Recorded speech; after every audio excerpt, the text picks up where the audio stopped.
I'm old Mr. Kent, and 82 years old and on my E-Trike ride. And I'm coming up to an intersection here where normally I would stop recording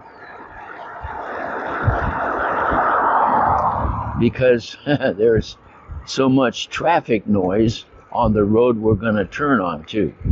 But I want to use that road to give you an illustration of what it's like if you have any opportunity to, or if you do ride on any dirt roads. Last spring we had a whole bunch of rain, and some of the puddles puddled on this canal road, and then trucks with dual rear ends, they came along and made big ruts. And so I was trying to avoid those ruts by taking the road next to it, and I'll show you what that road looks like. We're getting up to it here right now.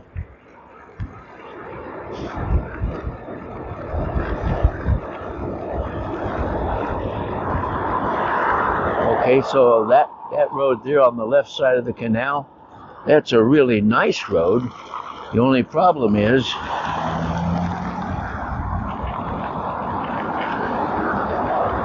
I turn around. The only problem is that's the road that had all the goat head thorns on it. So then I started taking this road. Well, there are some big ruts here, and I'll show you like right here. Well, we'll stop just in front of it, and then I'm going to get out and I'm going to show you.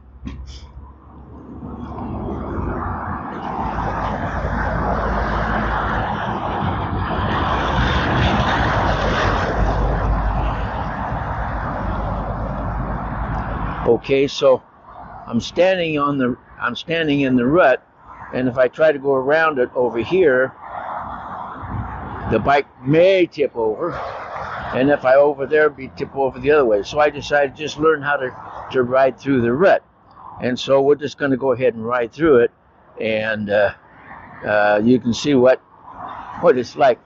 What you do if you're in one of these and it starts to tip a little bit to the right, well, turn to the right. If it starts to tip a little bit to the left, turn to the left, and that'll keep you off the edges of it. So here we go. We're going to just go ahead real slow so you can kind of see.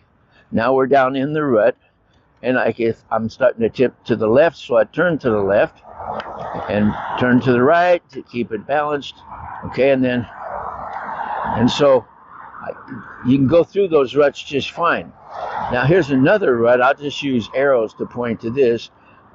There's a rut here, and I have ridden on the left side of that, but there's an opportunity for the wheels for the right wheel to get down into that rut, and the left wheel be up on the high spot. So recently I decided I'm just going to ride through this rut, and then somebody also put some stuff in there to help fill it up. So anyway, I'm going to ride through it here, and here we go. Okay, now this is a tricky one because it's really deep. But anyway, so that's going through just regular old ruts. You go through slow, and like I said, if it starts to tip to the right, you turn to the right. If it starts to tip to the left, you turn to the left. Now we're coming up here to another rut, which is up here a little ways. Where is it? I guess we drove by it. Anyway, there are some ruts that are so deep and so small that you don't want to run over those or run into it. So but riding on dirt roads is not dangerous or anything. There are little ruts here and there that bounce you around, but if it's better than wherever you were going, because the other place has thorns, then you take the ruts in place of the thorns. So we're getting down here now to where This is the only spot on my morning ride that I go on a dirt road anymore. I used to do it a lot, but this old trike, it doesn't ride as smooth on dirt roads as my e-bike did. So we're coming up here and get down.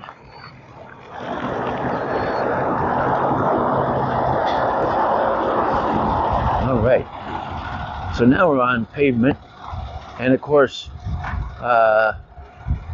you don't see this part of my ride too often, although I did start one video on this part of my ride a while back. But we're going to turn in up here and go into this gated community, and then I'm going to show you something that I don't know if you knew about, and I knew about it but never needed it, never used it, and pardon me, and that's cruise control. The E-Trike, and I suppose some of the other E-Trikes have it too, but anyway, on this electric XP trike, it has cruise control, and I've never used it much until recently when I go to get the mail. Well, look at here, I get to get right in there if I hurry, and I'm going to hurry because that person's coming out. So I'll go in, and the gates are starting to close. There. Now let's go this way. All right.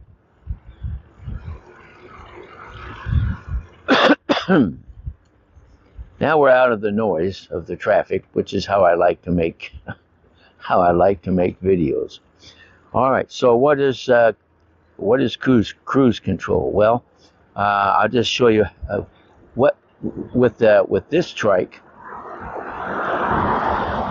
You usually use it so, like, if I just wanted to use my throttle to go with, and I didn't want to pedal, and I just wanted to go for, like, to get the mail. Somebody just started their car. Anyway, I wanted to go get the mail, okay? So I just hold the throttle, and I go get the mail. Now we're going to go up this way and turn on this road. Now, instead of holding the throttle, what you do for cruise control is you get it going, and you get up to this, you look at your speed and whatever speed you want to go at. So I'm going about 7, and then you hold in on the bottom button, the minus button, and let go of the throttle, and now it's going to go about 8 miles an hour as long as I don't change anything. So, and that's cruise control. And now it also works, let me put the brakes on, and that gets it out of cruise control. Let's go down to pedal assist 1 just for fun. It also works on pedal assist 1. If you just want to creep along at 2 miles an hour, then you hold in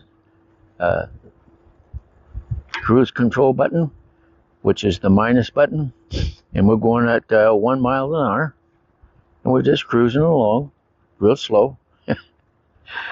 Or we can put it in pedal assist 5 and get going really fast. Get going there, going about 12, 13, 13.4. We'll put it on cruise control. Let go of the throttle, and then let go of the button. You have to hold that button down for a while in order for it to kick in. You can't just do it real quick. For instance, I'll show you. We'll just put it back on cruise control 2. That's what I like. Okay, so we're going to go like this, and we'll just start out. And then if you just hold that button just a short time and let go, it doesn't do it. So you got to hold it. You got to get in there. Whoops, that just put it in cruise control.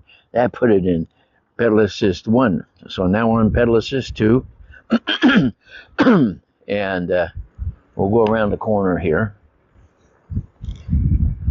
So we're in pedal assist 2, and I want to go cruise control, so I hold the button down for like 3 seconds or so, let go of the throttle, and it holds it there. So that's cruise control, and I don't know if I need to keep using it. I need my exercise. But like when I go to, recently when I go to the post office, to our mailbox, which is a half a mile away. I don't do it for exercise. I do it to pick up the mail and get it back home. And so because of circumstances, lately I've been doing that, and so then I just use cruise control to get me there and get me back, and I'm not looking for exercise. So that's that story. Now we're going to go around here and go up this street. Okay. Now then, I think I told you about a friend. Let's see. Let's just put that on too. All right. A friend in my last video who I hadn't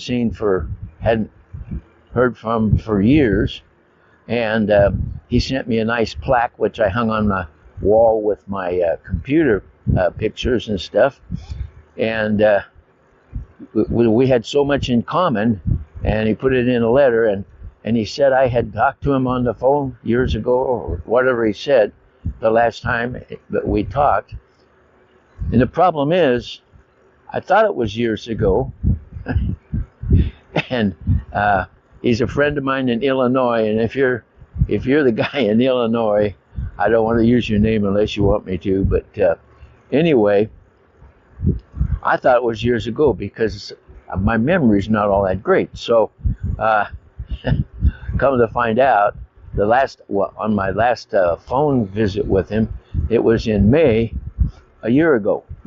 So it's not even a year and a half ago that I talked to him, and we had a relationship going there, and then I don't remember all the things that we talked about and stuff, but we have everything in common. It's unbelievable. Pilots and e-bikes and motorcycles and all kinds of stuff. So how did I forget all of that? And it was just blanked out of my mind. Well, I'm 82 years old, and so I had to apologize because I just didn't remember. And so we were on the phone yesterday, and we had a really nice visit. And so the point is, if I try to learn everybody's name, if you give me your name in a comment, and by the way, that's what people in the comments, when I was doing my life story, they were amazed that I could remember so many details about my life. I didn't think it was such a big deal, but anyway, I could remember all that. And then my friend back east, well, actually, he's not back east. He's in the Midwest. He corrected me on that too. Anyway, it just blanked out. I don't know why, but that's just old age, I guess. Anyway, it might have been, I've had these little TIA strokes. Might have been in one of my brain cells there. So what I'm saying is this. Excuse me. If you give me your name and I forget it and call you by the wrong name in a comment or something, I apologize. I like to learn names. Like I said in previous videos, I was a school teacher for many years, and learning names was something that you were kind of had to do. And so I don't mind. It's important. I mean, it's important to call a person by their name. It gives them, what would you call it? It builds their self-esteem. And so, anyway, okay, that's enough of that. It's my apology to my friend in Illinois and all the rest of you who I forget your names and stuff like that. And I do my best. So I guess I better just do this to do my best right now, is apologize for my mistakes. And thank you for watching my video, and God bless.